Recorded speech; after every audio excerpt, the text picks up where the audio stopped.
느헤미야 말씀입니다. 느헤미야 1장 1절부터 11절까지 말씀입니다.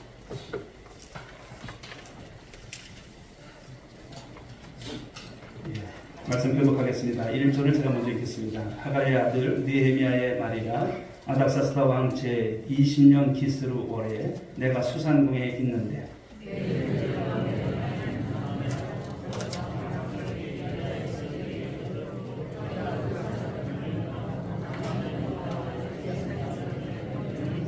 그들이 내게 이르되 사로잡힘을 면하고 남아있는 자들이 그 지방 거기에서 큰 환난을 당하고 능욕을 받으며 예루살렘 성은 허물어지고 성문들은 불탔다 하는지라.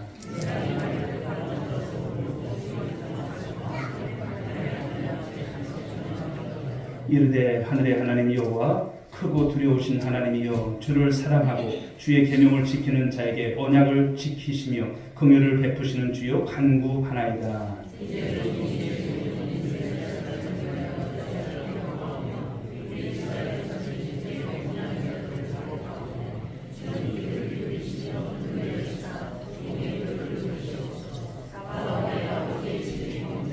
주를 향하여 크게 악을 행하여 주께서 주의 종 모세에게 명령하신 계명과 율례와 규례를 지키지 아니하였나이다.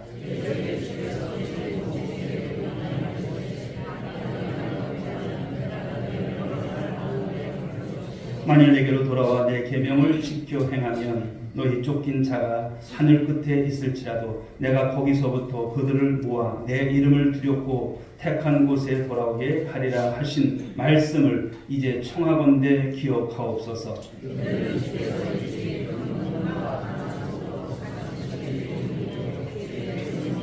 함께 주여 구하오니 귀를 기울이사 종의 기도와 주의 이름을 경외하기를 기뻐하는 종들의 기도를 들으시고 오늘 종이 형통하여 이 사람 앞에서 은혜를 입게 하옵소서 하였나니 그때 내가 왕의 술관원이 되었느니라. 아멘. 이 시간 우리 오늘의 찬양대 찬양 우리 하나님께 올려드립니다.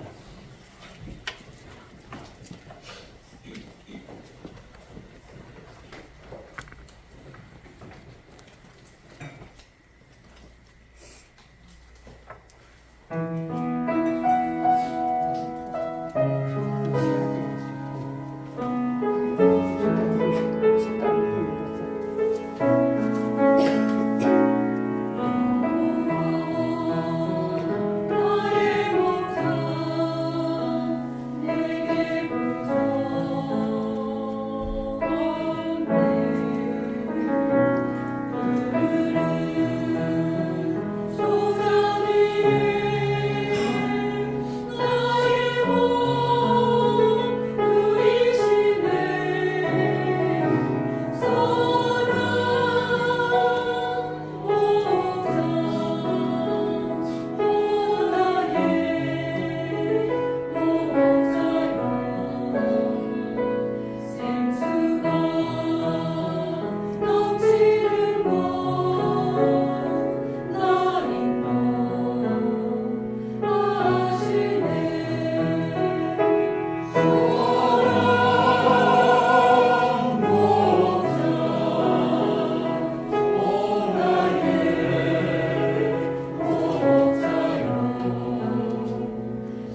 자업들 한번 인사하실까요? 네, 자업대로 잘 오셨습니다. 큰 은혜가 임하실 줄 믿습니다. 잘 될 것입니다. 마지막에 힘을 주셨습니다. 3월에 우리 사랑하는 모든 믿음의 가정들 위해 하나님의 은혜가 함께 하시고 잘 되는 역사가 있을 줄 믿습니다. 오늘은 3일절입니다. 그렇죠? 몇 년 되었을까요? 1919년입니까? 107주년입니다. 107주년. 저희 할머니가 1919년생인데 저는 잊어볼 수가 없어요. 김년 대한독립을 외쳤던 그 음성이 오랜 세월이 지났어도 지금도 다시 생각해보면 쟁쟁하게 들려오는 것 같습니다.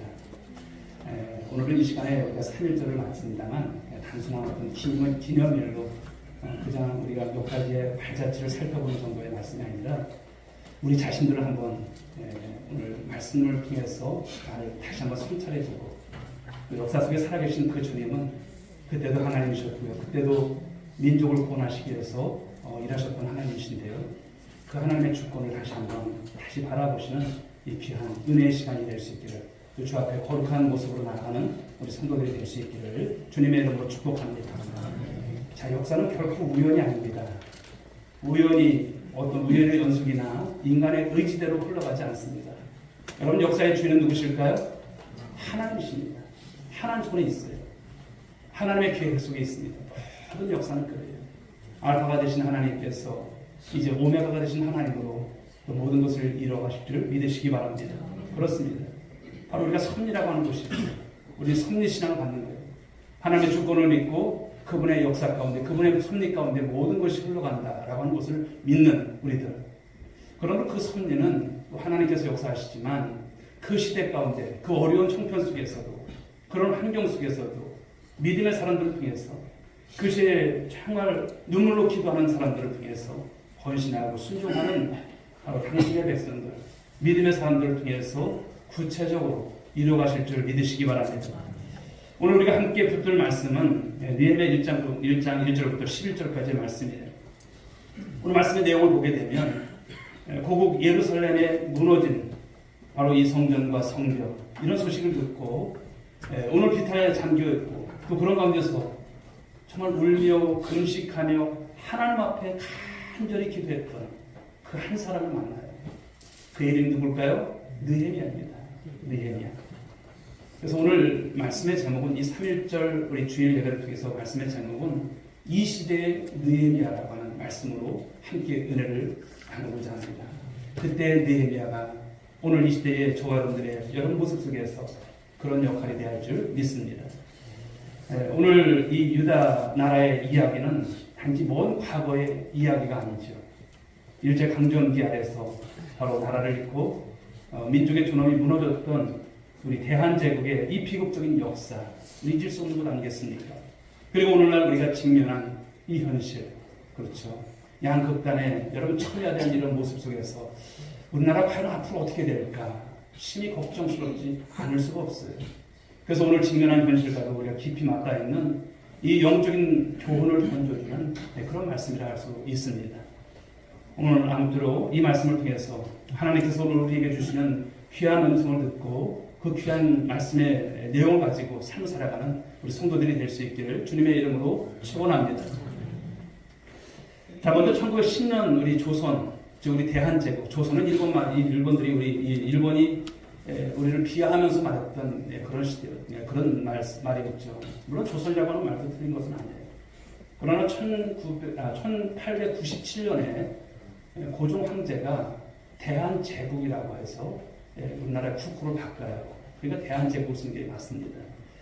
나라가 무너졌을 때에 그렇지만 이 어려운 어떤 풍전등화 같은 그런 시대의 모습을 먼저 살펴보기를 원합니다. 경술국시라고 하는 것인데 1910년도에 한일 바로 한일 병합조약이 강제로 체결이 됩니다.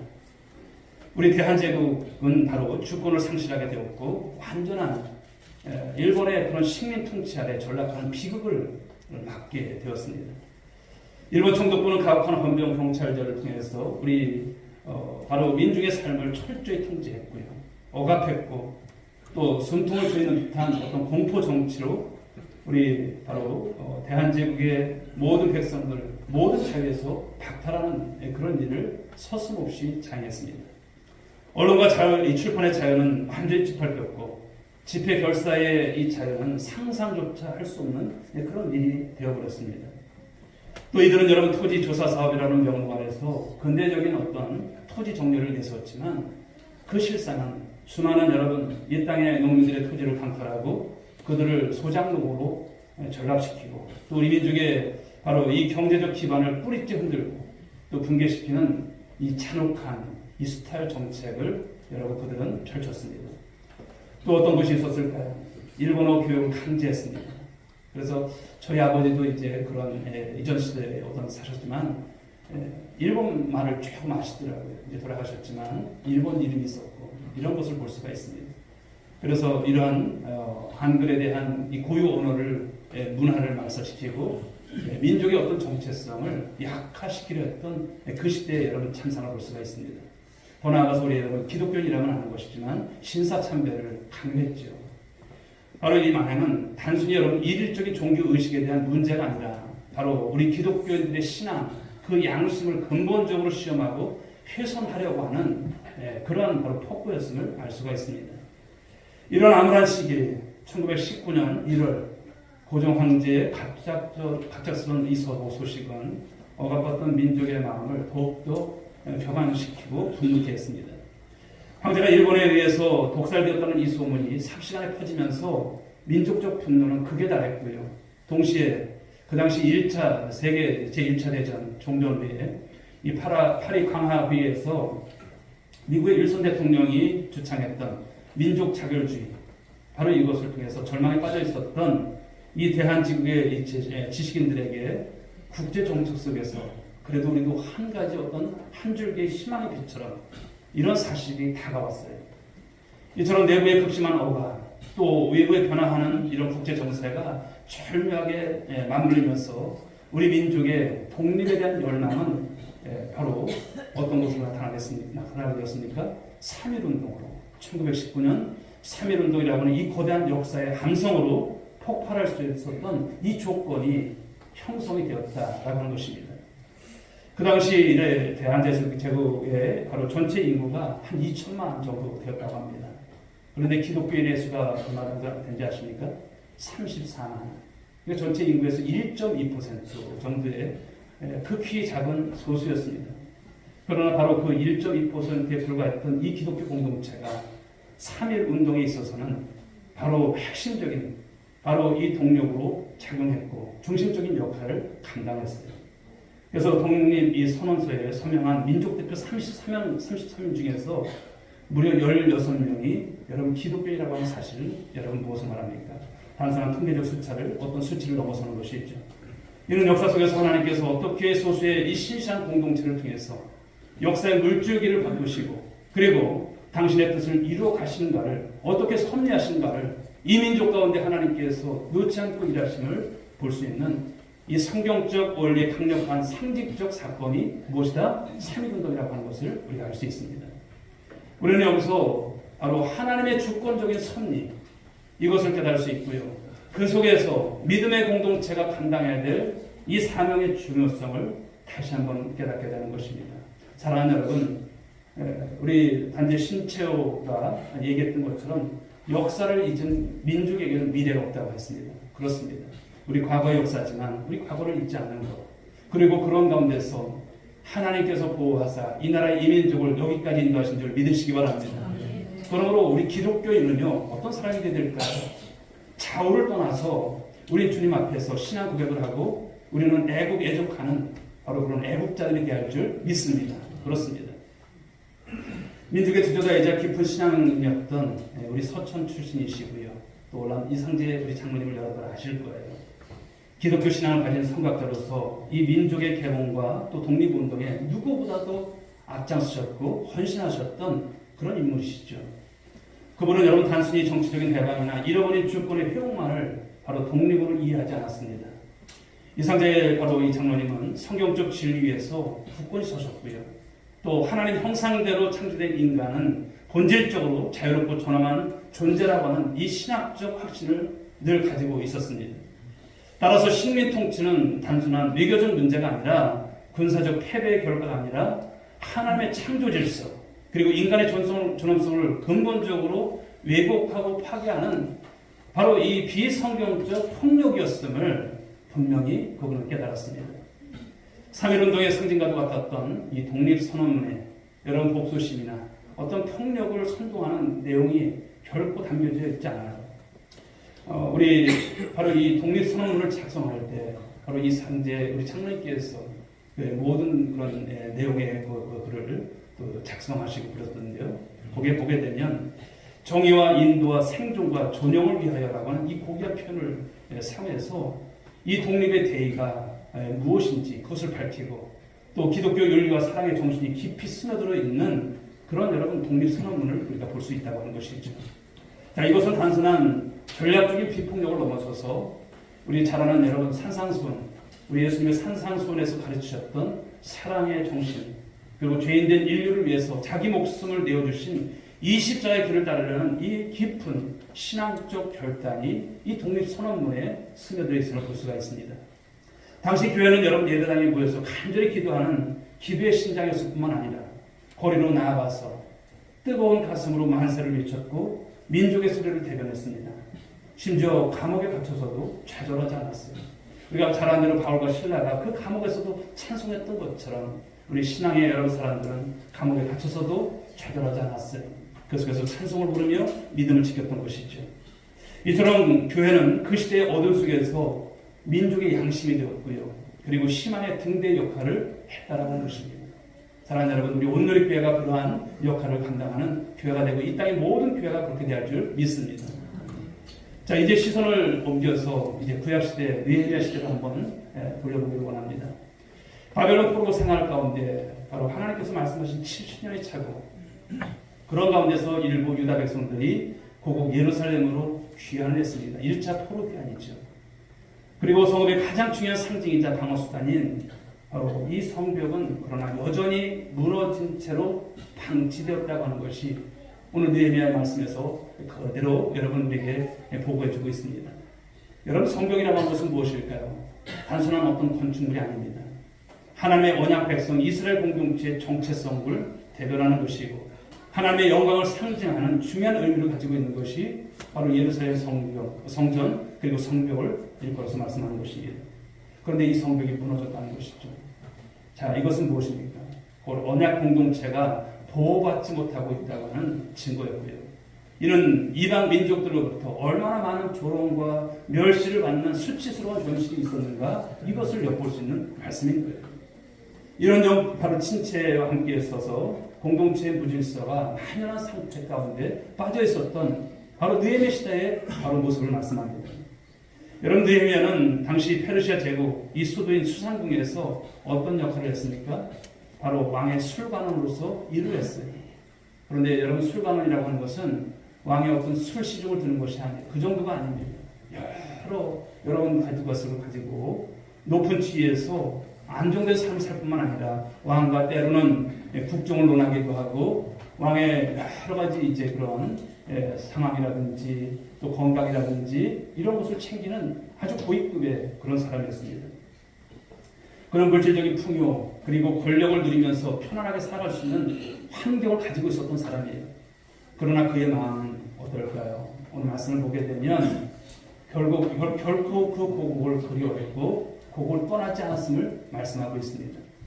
오늘 고국 유다에서 온 몇몇 사람들을 통해서 예루살렘의 비참한 소식을 그가 접합니다. 성벽은 허물어지고 성문이 불탔다는 거예요.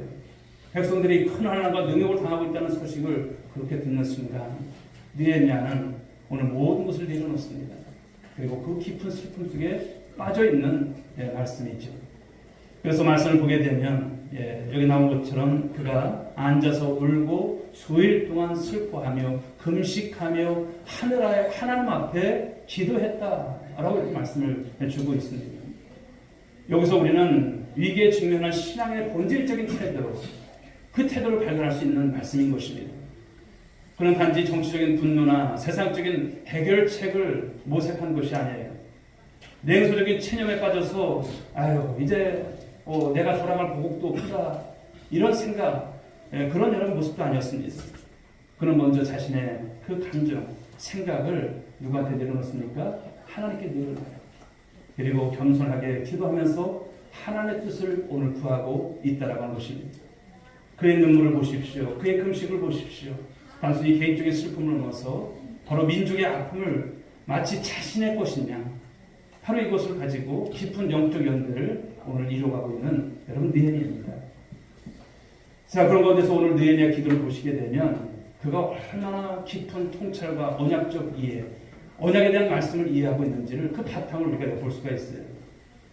그래서 말씀을 보게 되면 그는 먼저 하나님을 하늘의 하나님 여호와 크고 두려우신 하나님 주를 사랑하고 주의 계명을 지키는 자에게 언약을 지키시며 긍휼을 베푸시는 바로 주라고 고백하고 찬양하고 있음을 볼 수가 있습니다.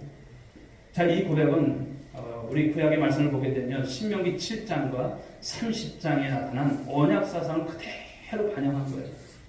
바로 하나님은 당신의 백성이 불순종할 때는 어떻게 하세요? 징계를 하세요. 사랑하시기 때문에. 그러나 동시에 회개하고 돌아오는 그런 백성들에게는 반드시 당신의 긍휼을 베푸신다는 것을 말씀하는 것이죠. 다시 모으시고 또 그런 가운데서 언약을 신실하게 지키는 그런 분이심을 오늘 느헤미야는 굳게 믿고 있는 신앙이었습니다. 이어서 느헤미야는 여러분 민족의 이 죄를 자신의 죄로 고백을 하고 있죠. 자신을 포함시켜서 대표적 회개 기도를 드리는 것을 볼 수가 있습니다. 그래서 말씀을 보시게 되면 그가 6절 하반절에서 나와 내 아버지의 집이 범죄하였다 이렇게 하고 있어요. 나와 내 집.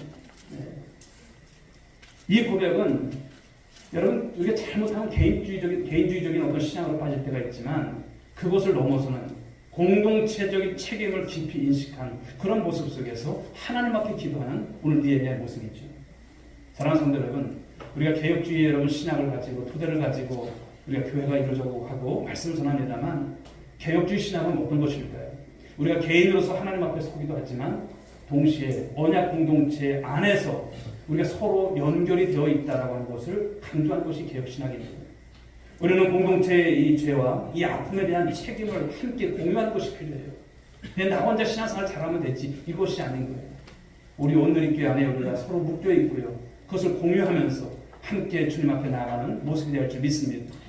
그래서 나의 아픔도 있지만 상대방의 아픔도 돌아볼 줄 알고 또 교회가 어떤 모습 가운데 있는지도 우리가 돌아보고 더 나아가서는 여러분 이 땅, 이 대한민국에서 일어나는 일들이 나와 무관한 일이 아니라고 하는 것을 우리 생각하셔야 돼요.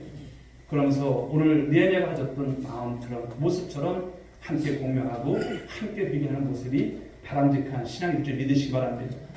1919년 한국교회 역시 이 민족의 아픔과 죄악을 외면하지 않았어요. 그들은 여러분 기도했고요. 또 철야 집회 속에서 개인과 민족의 죄를 회개했어요. 그리고 영적 각성을 선포했습니다. 그 뜨거운 영적 각성이 단순한 감정에 머물지 않고 실제적인 사회적인 행동으로 또 더 나아가서 독립운동으로 이어졌던 것은 결코 우연인 것이 아니죠.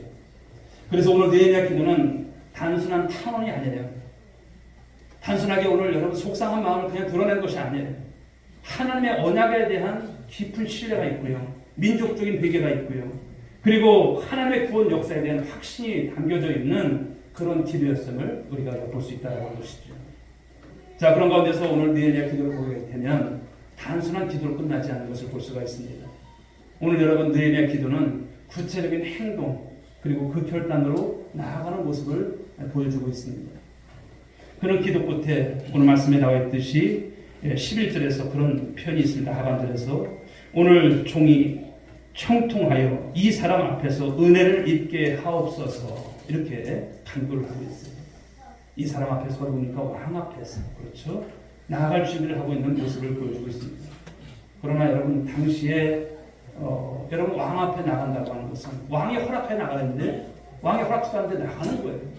이것은 여러분 목숨을 건 모습인 거예요. 에스더가 그랬지 않습니까? 민족의 그런 위기 앞에서 그가 여러분 금식하고 함께 하면서 나아갈 때 에스더 역시도 바로 목숨을 건 그 모습 속에서 나갔던 모습인 것이죠. 당시 여러분 왕의 술관은 왕의 최측근이지만 동시에 왕 앞에서 근심을 드러내거나 어떤 불평을 하는 것은 죽음을 의미할 수도 있는 것. 그래서 지극히 위험한 행동이었다고 하는 것이죠. 그러나 오늘 느헤미야는 자신의 사명을 위해서 개인적인 위험과 생명의 위협까지도 감수하는 바로 그런 신앙의 모습입니다. 그의 기도에 대한 응답은 왕가의 대면을 통해서 주어졌고, 그는 그 기회를 놓치지 않고 민족을 위한 중대한 요청을 왕 앞에 오늘 서슴없이 하고 있다고 하는 것이죠. 오늘 3.1운동에 여러분, 이 기독교 지도자들 역시도 보면요, 다 그러했습니다. 그들은 독립선언문을 낭독한 후에 일제 탄압을 각오했어요. 죽으면 죽으리라. 그것을 각오하고 스스로 체포되기를 택했습니다. 손정희 선생을 비롯한 많은 교회 지도자들이 옥구를 치렀습니다. 잔혹한 고문이 있었고 그런 것에서 투옥을 하고 때로는 죽음을 여러분 우리가 맞이할 수밖에 없었던 것이죠. 그러나 사랑하는 여러분, 그들은 결코 무기를 들거나 폭력을 사용하지 않았어요. 대한독립 만세, 그렇죠? 함께 그 선언문을 낭독하고 바로 대한 제국의 주권을 여러분 선포하면서 만세운동을 벌였던 것입니다. 그들의 진정한 힘이 어디 있었을까요? 칼과 창에 있지 않았습니다. 그들의 힘은 오직 하나님께 대한 간절한 기도와 성경 말씀에 대한 굳건한 믿음, 그리고 자기 희생적인 십자가 신앙에서 우러나온 것인 줄 믿으시기 바랍니다. 그들은 하나님의 도우심과 그 인도하심을 철저히 신뢰했어요. 하나님께서 함께 하실 것이다. 그러면서 담대하게 바로 그 죽음의 길을 걸어갔다라는 것이죠. 사랑하는 여러분, 그렇습니다. 그렇다면 오늘 우리들에 있어서 영적 성벽을 한번 생각해 봤으면 좋겠어요. 오늘 우리 한국교회의 영적 성벽, 그 성벽은 어디에 서 있을까요? 우리는 외형적으로 과거 어느 때보다도 풍요롭습니다. 그리고 교회 숫자 또한 양적으로 그 당시를 생각해보면 훨씬 많아진 그런 시대에 성장을 갖고 있습니다. 그러나 과연 우리의 영적 성벽은 오늘 견고하게 세워져 있는가라고 하는 것이죠. 물질만능주의가 교회를 잠식하고 세속주의가 우리의 신앙을 위협하고 또 교회의 분열, 또 이로 인한 사회적 신뢰 상실, 또 다른 여러 형태의 무너진 성벽들이 얼마나 많은지 몰라요. 우리는 이것을 여러분 성찰해야 할 때라고 하는 말씀을 주시는 거예요. 그러므로 사랑하는 여러분, 우리가 과거의 영광에만 안주하거나 또 세상의 가치관에 우리가 물들어서 본질을 잃어버리는 욕기를 원합니다. 그것을 우리가 장래 보셔야 하는 것이죠. 1.2%에 불과했던 크리스찬들, 그 당시에 민족의 암흑기 속에서도 그들은 여러분 어떤 역할을 했을까요? 그들은 빛의 역할을 했어요. 너희는 세상의 빛이라, 너희는 세상의 소금이다. 이것을 가지고 적은 여러 수였지만 그들의 삶은 정말 하나님 앞에서도 바랐고 세상 앞에서도 역시 그리스도인들이구나, 기독교인들은 다르구나, 이것을 보여줬던 것이죠. 이런 삶을 살아갔던 그들이 이 만세운동에 함께하다 보니 여러분 동네 불씨를 비추었던 그 시대가 되어졌던 것은 결코 우연이 아닌 것입니다. 오늘날 우리는 그들보다 훨씬 더 많은 숫자, 또 풍요로운 자원, 이런 것을 가지고 우리가 여러분 교회를 세워가고 있습니다. 그러나 과연 우리는 독립을 위해서 헌신했던 여러분 1919년 바로 김이 독립선언을 외쳤던 그 시대의 믿음의 선배들만큼 나라와 민족을 위해서 오늘 저와 여러분들이 간절히 여러분 기도하고 있는지 한번 돌아보십시오. 나 살기도 바쁜데 나라가 무슨 소용이 있고 민족이 무슨 소용이 있는가? 결코 아닌 거예요. 이 나라의 민족이 없이 우리가 설 수 있을까요? 아닌 것입니다. 우리는 여러분 나라의 경제, 정치, 안보, 문화, 이 다각면의 여러분 우리 국민의 삶까지도 우리가 함께 기도할 줄 믿습니다. 우리 장로님들이 여기서 강단에서 여러분들 기도를 하실 때마다 항상 그런 게 무엇입니까? 나라와 민족을 걱정하고 하나님 이 나라를 주여 지켜주옵소서 함께 해달라고 하는 것. 바로 이것이 왜인지를 여러분 아셔야 되는 것입니다. 그들만큼 죄악을 통해하면서 또한 우리는 회개하며 주 앞에 기도하고 있는가라고 하는 것이 있죠. 그리고 이 시대의 어둠 속에서 하나님의 백성으로서 주어졌던 이 파수꾼의 사명, 그렇죠. 그 사명을 우리는 충성스럽게 감당하고 있을까요? 우리의 영적인 나태함, 자기 만족에 빠져있는 여러분들의 모습은 없는지 겸손히 저와 여러분들이 돌아올 수 있길 주 여러분 축복합니다. 이제 말씀을 여러분 정리해 보겠습니다. 사랑하는 성도 여러분, 느헤미야는 오늘 이 무너진 성벽 소식을 듣고서 깊은 슬픔 가운데 그리고 빠졌고 그는 울었습니다. 수일 동안 여러분 그는 금식했습니다. 그리고 하나님 앞에 간절함으로 오늘 기도를 올렸어요. 그리고 그는 여러분 기도에만 머무르지 않았다고 하는 점을 말씀하는 거예요. 왕 앞에 나아갑니다. 죽으면 죽으리다. 그렇죠. 민족을 위한 사명을 감당하기 위해서 그는 담대하게 일어섰다고 하는 것을 말씀하고 있습니다. 1919년에 여러분 한국교회 그리고 한국교회 많은 성도들의 믿음 그리고 그 많은 선배들은요 민족의 고난 앞에서 도망다니지 않았어요. 함께 울었고 함께 뜨거운 눈물로 하나님께 기도했던 바로 신앙의 선조들입니다. 마침내 나라의 대한독립을 위해서 온몸을 던져서 그들은 여러분 헌신했습니다. 여러분 하나님께서는 언제나 수적으로 많거나 또 세상적으로 강한 자들만을 통해서 일하는 것이 아닙니다. 하나님께서는 무엇을 붙잡는 사람들을 통해서 일합니까? 하나님의 언약의 말씀, 생명의 말씀을 붙들고 간절히 기도하고 순종하는 소수의 사람들이지만 그들을 통해서 당신의 놀라운 역사를 이뤄가는 줄 믿으시기 바랍니다. 오늘 우리는 단순히 3.1절을 기념하며 또 그 당시에 그랬대라고 하는 여러분 말씀으로 우리가 이 정도의 말씀을 가지고 멈춰서는 안 될 것입니다. 우리는 영적으로 또 사회적으로 성벽이 무너진 현실 앞에서 오늘 느헤미야처럼 다시금 마음을 찢으면서 우리 하나님께 우는 우리 성도들이 될 줄 믿습니다. 하나님의 변치 않는 그 약속의 말씀을 오늘도 붙잡고 이 민족과 교회를 위해서 간절히 기도할 줄 믿습니다.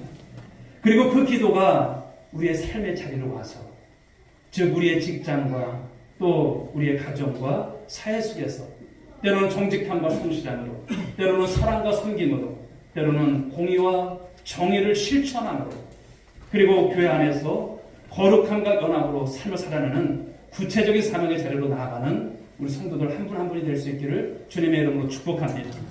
사랑하는 성도 여러분, 하나님 여전히 이 시대를 주목하세요. 우리 한국교회를 주목하세요. 특별히 우리 온누리교회를 주목하신 줄 믿으시기 바랍니다. 이 시대를 위해서 정말로 눈물로 기도하고 헌신할 누구를 찾으실까요? 바로 느헤미야를 찾고 계세요. 무너진 성벽을 다시 세울 이 시대의 느헤미야를 찾고 계신 줄 믿으시기 바랍니다. 오늘 3.1절을 맞는 우리가 그 부르심 앞에 기꺼이 응답할 수 있길 바랍니다. 그리고 이 시대의 파수꾼으로서 설 수 있기를 간절히 소망할 수 있길 바랍니다. 그리고 우리가 함께 기도하면서 우리 주님께서 주신 이 사명을 감당할 때 하나님께서는 반드시 그 기도를 통해서 그 교회를 통해서 이 민족을 다시 새롭게 하실 줄 믿으시기 바랍니다. 그러므로 하나님의 영광을 우리 하나님께서 저희들을 통해서 원하시는 그 세옥 속에서 이루어가실 줄 믿으시고 저와 여러분들의 신앙이 잠자는 신앙 되지 마시고 일어서는 신앙, 시대의 아픔을 보면서 나의 책임으로 나의 죄로 여기면서 통해자복하는 심령으로 주 앞에 나가는 우리 모든 성도들이 될 수 있길 주님의 이름으로 축복합니다. 기도하겠습니다. 하나님 감사합니다. 오늘 3.1절 주일 예배를 통해서 3.1절에 당시에 생생했던 그 역사 그리고 대한독립 만세를 미쳤던 독립선언문에 또 함께했던 대표들 33명 그 중에서 16명이 이제 그리스도인들인데 그들이 가졌던 신앙 그리고 이상재 우리 장로님의 바로 이 독립선언문을 기초했을 때에 거기에 스며들었던 바로 신앙적인 말씀의 언약에 기초한 이런 내용들을 살펴봤습니다. 하나님 오늘 느헤미야가 하나님 오늘 그 시대의 모습처럼 3.1운동이 일어났고 또 작금의 오늘 우리의 현실은 너무나도 많은 것으로 어려움 가운데 있는 시대적인 상황입니다. 하나님 아버지 오늘도 사랑하는 성도들이 오늘도 말씀을 받으면서 우리의 신앙이 그저 개인주의적으로 빠지고 시대의 아픔과 또 민족의 이런 어려움들을 보면서 하나님 아버지 도망다니는 그런 신앙이 아니라 나의 아픔이고 내가 기도할 제목이고 그냥 기도만 하는 것으로 끝나는 것이 아니라 또 그 기도를 가지고 주 앞에 서는 목숨을 다하는 하나님 그런 삶을 살아가는 저들 될 수 있도록 도와주옵소서. 하나님께서 찾으시는 바로 이 시대에 느헤미야의 신앙과 같은 모습을 가지고 살아가는 우리 모든 믿음의 본속들이 될 수 있기를 원하오니 인도하시고 축복하여 주옵소서. 믿사옵고 사랑이 많으신 예수님의 이름으로 기도 올리옵나이다. 아멘.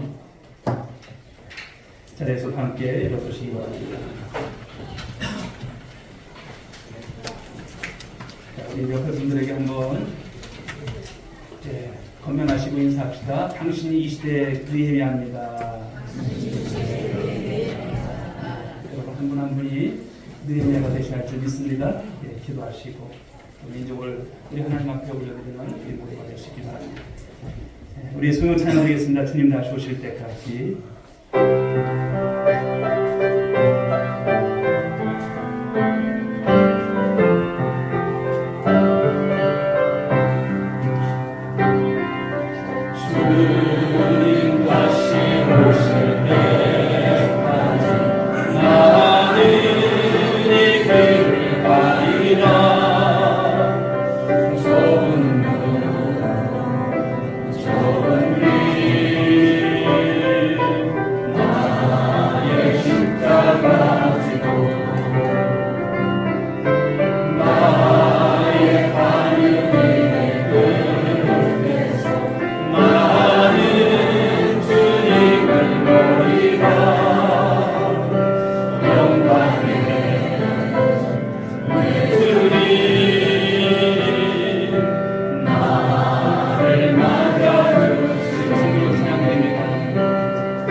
우리 구주 예수 그리스도의 은혜와 하나님 아버지의 만극하신 사랑하심과 성령님의 강화 감동 위로 충만하시는 은총이 오늘도 우리 3.1절 주일 예배를 통해서 말씀을 받고 우리가 이 시대의 느헤미야로 삶을 살아가고 사명을 감당하기로 작정한 사랑하는 모든 믿음의 본속들 한 사람 한 사람 머리 위에 그리고 이 땅에 함께 살아가는 이 민족 위에 그리고 우리 온누리교회 위에 지금으로부터 영원 무궁토록 함께 있을지어다.